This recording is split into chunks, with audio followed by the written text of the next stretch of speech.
आजादी के बाद टाटा बिरला की जोड़ी अक्सर एक साथ इस्तेमाल की जाती थी, जिसका मतलब होता था सफलता और बेशुमार दौलत। लेकिन गौर करने वाली बात यह भी है कि ये बिजनेस ग्रुप सिर्फ पैसा ही नहीं कमाए, बल्कि देश की खोखली हो चुकी अर्थव्यवस्था को सुधारने के लिए भी काम किए। हिंदुस्तान की ग्रोथ स्टोरी टाटा बिरला के बिना पॉसिबल नहीं था, और यही वजह है कि आज पैसों के मामले में भले ही अंबानी और अडानी ग्रुप जैसी कंपनीज इनसे आगे निकल जाए, लेकिन आम लोगों के दिलों में टाटा और बिरला ग्रुप की इज्जत हमेशा सबसे ऊपर ही रहेगी। बिरला ग्रुप का बिजनेस भले ही एक इंसान ने शुरू किया, लेकिन उसे आगे बढ़ाने में परिवार के सभी उत्तराधिकारियों की दिन रात की कड़ी मेहनत शामिल है। असल में बिरला ग्रुप हमारे देश के सबसे पुराने औद्योगिक घरानों में से एक है, जिनकी रगों में व्यापार के अलावा देशभक्ति और मानवता का भी भाव है। हालांकि जहां आदित्य बिरला और कुमार मंगलम बिरला जैसे बिजनेसमैन ने बिरला ग्रुप को एक नई ऊंचाई पर पहुंचाया है, वहीं परिवार के कुछ सदस्यों का बिजनेस उस लेवल तक सफल नहीं हो सका। अब चाहे हिंदुस्तान मोटर्स की अम्बेसडर कार हो, जिसने सालों तक अपने देश की सड़कों पर राज किया,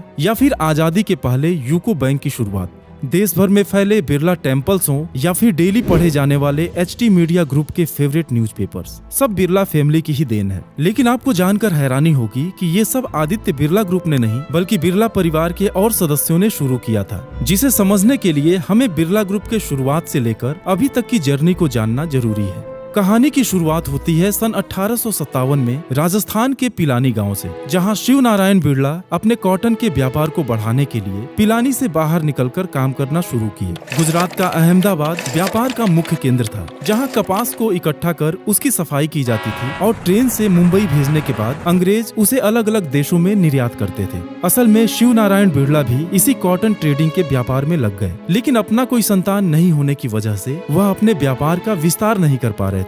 इसी वजह से उन्होंने बलदेव दास को अपने बेटे के रूप में अडॉप्ट किया और साथ मिलकर मुंबई में शिव नारायण बलदेव दास के नाम से एक ट्रेडिंग हाउस की शुरुआत की। अंग्रेज चाइना के साथ अपना व्यापार बढ़ाने के लिए इंडिया में अफीम के खेती की जब शुरुआत किए, तब बलदेव दास बिरला भी उस बिजनेस में कदम रख दिए और अपने कुछ साथी व्यापारियों के साथ मिलकर मालवाहक जहाजों से ट्रेडिंग करने लगे। धीरे धीरे व्यापार में अच्छा मुनाफा होने लगा और इससे इकट्ठा हुआ पैसा ही बिरला के आगे के बिजनेस का आधार बना। बलदेव दास बिरला के 4 बेटे हुए, जुगल किशोर, आर.डी. बिरला, जी.डी. बिरला और ब्रजमोहन बिरला। और अपने बड़े बेटे के जन्म के बाद ही सन 1887 में वह कलकत्ता जाकर बलदेव दास जुगल किशोर के नाम से बिजनेस का विस्तार किए। हालांकि अंग्रेजों के साथ भी उनका तालमेल काफी अच्छा रहा, जिसकी वजह से अंग्रेजों ने बलदेव दास को राय बहादुर के टाइटल से नवाजा था। बिरला का बिजनेस अहमदाबाद, मुंबई और कलकत्ता में स्टैब्लिश करने के बाद सन 1920 में बलदेव दास बेटों को अपना बिजनेस सौंपकर बनारस चले गए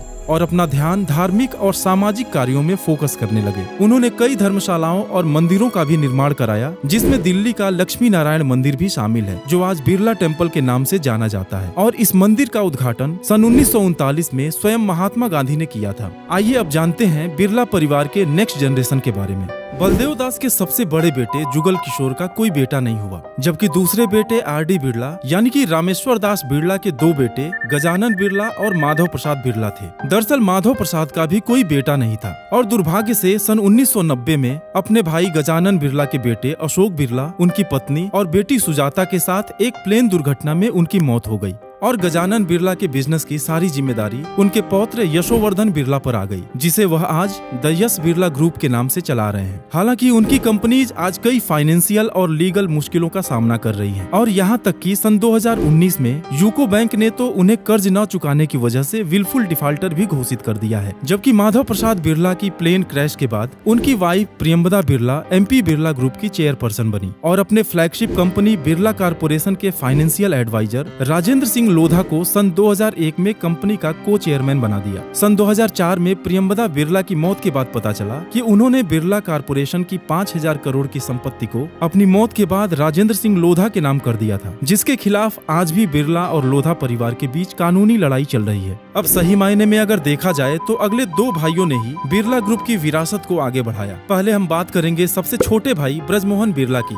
जिन्होंने शिक्षा को बहुत महत्व दिया और उनके बेटे गंगा प्रसाद बिरला परिवार के के पहले ग्रेजुएट बने और इसके साथ ही बिरला इंस्टीट्यूट ऑफ टेक्नोलॉजी यानी बीट्स पिलानी और कलकत्ता मेडिकल रिसर्च इंस्टीट्यूट जैसे कई फेमस संस्थाओं की भी नींव रखी। गंगा प्रसाद ने अपना कैरियर बिरला ग्रुप की फ्लैगशिप कंपनी हिंदुस्तान मोटर से शुरू करने के बाद हैदराबाद इंडस्ट्रीज लिमिटेड की शुरुआत की और बिरला परिवार की परंपरा को आगे बढ़ाते हुए उन्होंने हैदराबाद, जयपुर और भोपाल में बिरला टेम्पल का निर्माण कराया। लेकिन सन 1981 में दूसरा हार्ट अटैक आने के बाद उन्होंने बिजनेस की जिम्मेदारी अपने बेटे चंद्रकांत बिरला को सौंप दिया। आज सीके बिरला ग्रुप के नाम से HIL, national engineering industries, Avtec, Neosym, Orient Cement और ओरिएंट पेपर एंड इंडस्ट्रीज जैसी बड़ी कंपनीज की बागडोर चंद्रकांत बिरला के हाथ में है। और यही नहीं, सीके बिरला ग्रुप कई सोशल और अंडर प्रिविलेज्ड कम्युनिटी के जीवन में सुधार के लिए भी काम करती है। और अब हम जानेंगे बलदेव दास बिरला के बेटे GD बिरला यानी कि घनश्याम दास बिरला के बारे में, जो अपने चारों भाइयों में सबसे ज्यादा सफल रहे। हाई स्कूल की पढ़ाई के बाद ही अपने पिता की मदद के लिए वो कलकत्ता चले गए और बिजनेस के तौर तरीके सीखने लगे।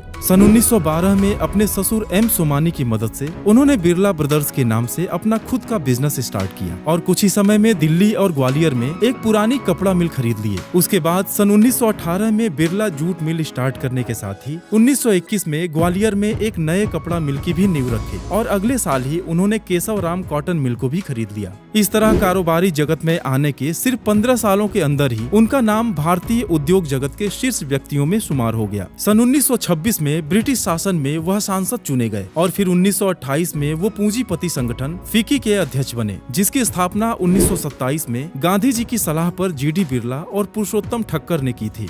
GD बिरला केवल उद्योग जगत में ही नहीं बल्कि फ्रीडम मूवमेंट में भी बहुत सक्रिय रूप से जुड़े हुए थे। असल में वो अपने देश के एक ऐसे बिजनेसमैन थे जो विदेशी वस्तुओं के सख्त खिलाफ थे। वो गांधी जी के अच्छे मित्र और प्रबल समर्थक तो थे ही साथ जवाहरलाल नेहरू, सरदार पटेल और जयप्रकाश नारायण से भी उनके अच्छे संबंध थे।